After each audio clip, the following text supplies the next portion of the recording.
Assalamualaikum warahmatullahi wabarakatuh, sahabat Abah Safwan dimanapun berada. Doa saya pada hari ini, semoga siapapun yang nonton video ini selalu diberikan rahmat dan berkah dari Allah. Semua pekerjaannya lancar dan sukses tanpa halangan. Diampunkan segala dosa-dosanya. Ini doa saya bagi yang nonton. Bagi yang belum nonton, ayo tonton. Saya doakan nanti sehat-sehat selalu. Teman sahabat dimanapun berada, ya orang masih sibuk membahas masalah quick count. Pada tahun 2019 ya, Prabowo pernah mengatakan jangan pernah percaya dengan lembaga survei, jangan pernah percaya dengan quick count.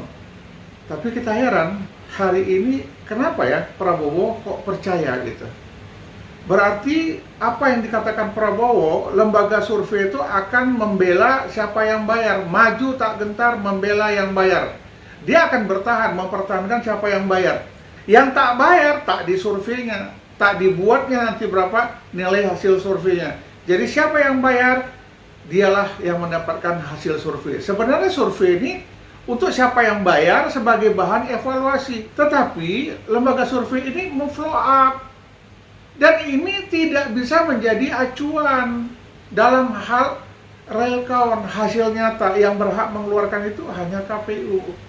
Sampai Faisal Assegaf dia marah besar tentang quick count ini. Untuk lebih jelasnya, kita tonton video ini. Quick count itu adalah pusatnya kejahatan, kumpulan para penipu-penipu yang berkedok intelektual. Itu bukan menurut saya. Menurut Prabowo Subianto memang quick count itu kelompok pembohong, penipu. Dan itu dimuat di media ya? Dan itu sudah disosialisasi oleh Gerindra di seluruh Indonesia. Jadi kalau bicara quick count, lembaga survei, Prabowo adalah satu-satunya tokoh yang sudah melakukan sosialisasi bahwa ini kelompok penipu ulung, pembohong besar. Itu kapan disampaikan oleh Prabowo? Tahun 2019, tahun 2014. Masih ada jejak digital? Datanya di BBC London, bukan media abal-abal, di berbagai media nasional juga. Jadi rakyat sudah tahu. Kalau mau mencari para penipu berbasis data abal-abal, bertopeng intelektual, itulah lembaga-lembaga survei yang punya kemesraan dengan kekuasaan. Mereka menjadi instrumen kepentingan. Gimana biasa responnya, Pak? Jadi lembaga survei di Indonesia itu biasanya itu sesuai pesanan, ya. Mereka dibayar oleh salah satu kontestan, kemudian ya tentunya kalau dibayar ada maksudnya kan, maksudnya supaya mempengaruhi rakyat, mempengaruhi masyarakat. Walaupun mereka mengatakan bahwa ini sudah sesuai dengan metodologi yang secara scientifically proven begitu. Anda tidak percaya Pak Prabowo? Bohong kalau itu. Jadi semua itu... orang yang punya akal nalar tahu bahwa itu bohong. Jadi survei itu tergantung siapa yang bayar, ya.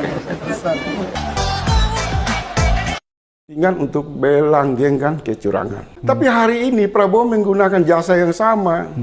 Jadi lembaga survei itu lagi. Seolah-olah Prabowo bekerja sama dengan pembohong untuk bagaimana bisa menang dengan cara kebohongan. Maka rakyat akan berkesimpulan, bisa ya, 2 kali dia dicurangi, kemudian karena dia dicurangi tersebut, dia harus bersekutu dengan lembaga penipu publik, pembohong publik untuk mendapatkan kemenangan secara curang. Yang berhak mengumumkan kemenangan itu KPU. Itu konsensus politik, itu ada aturan, ada landasan hukum.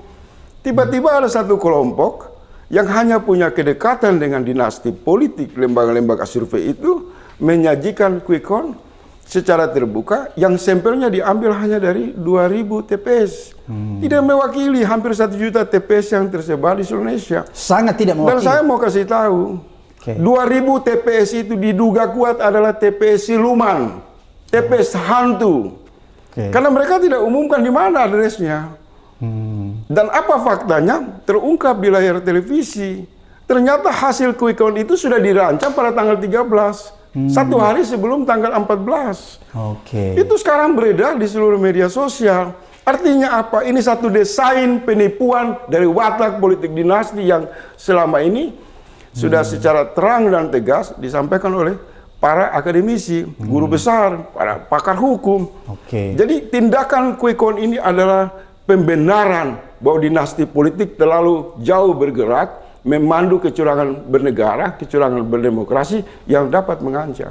Dan apa yang terjadi hari ini itu terkonfirmasi lewat film itu ya? Iya, Dirty Vote. Ya. Jadi survei-survei, bansus-bansus, semua proses intimidasi politik, diskriminasi politik. Oke. Hari ini terbukti.